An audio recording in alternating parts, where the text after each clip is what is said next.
যুক্তরাষ্ট্রের দক্ষিণ পূর্বাঞ্চলে প্রবল বৃষ্টিপাতের ফলে সৃষ্ট বন্যায় অন্তত 9 জনের মৃত্যু হয়েছে। টানা বর্ষণে বিভিন্ন রাজ্যের সড়ক ও বাড়িঘর প্লাবিত হয়েছে। বিদ্যুৎ বিচ্ছিন্ন হয়ে পড়েছে কয়েক লাখ পরিবার। কেন্টাকির গভর্নর অ্যান্ডি বেশিয়ার জানিয়েছেন, তার রাজ্যে 8 জন মারা গেছেন এবং এই সংখ্যা আরও বাড়তে পারে বলে আশঙ্কা প্রকাশ করেছেন তিনি। বন্যার পানিতে আটকে পড়া শত শত মানুষকে উদ্ধার করা হয়েছে। বেশিয়ার জনগণকে সতর্ক করে বলেছেন, এই মুহূর্তে রাস্তায় বের হবেন না, জীবনের নিরাপত্তা নিশ্চিত করুন।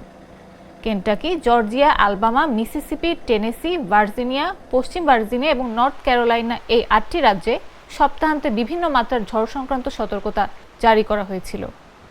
পাওয়ার আউটেজ ইউএস জানিয়েছে, এই প্রাকৃতিক দুর্যোগে 8 রাজ্যে রোববার রাত পর্যন্ত 5 লাখের বেশি পরিবার বিদ্যুৎবিহীন ছিল। সবচেয়ে বেশি প্রাণহানি ও ক্ষয়ক্ষতি হয়েছে কেন্টাকিতে।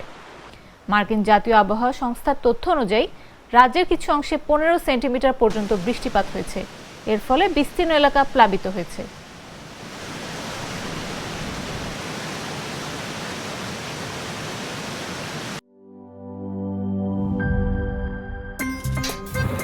আমার একটা স্মার্ট সিদ্ধান্তে 25% গ্যাসের খরচ কমেছে। ভাবছেন কিভাবে?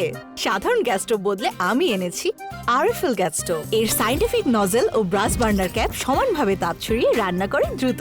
তাই গ্যাসও বাঁচায় 25%, টাকাও বাঁচে 25%। আরএফএল গ্যাস স্টোভ নিরাপদ ও গ্যাস সাশ্রয়ী।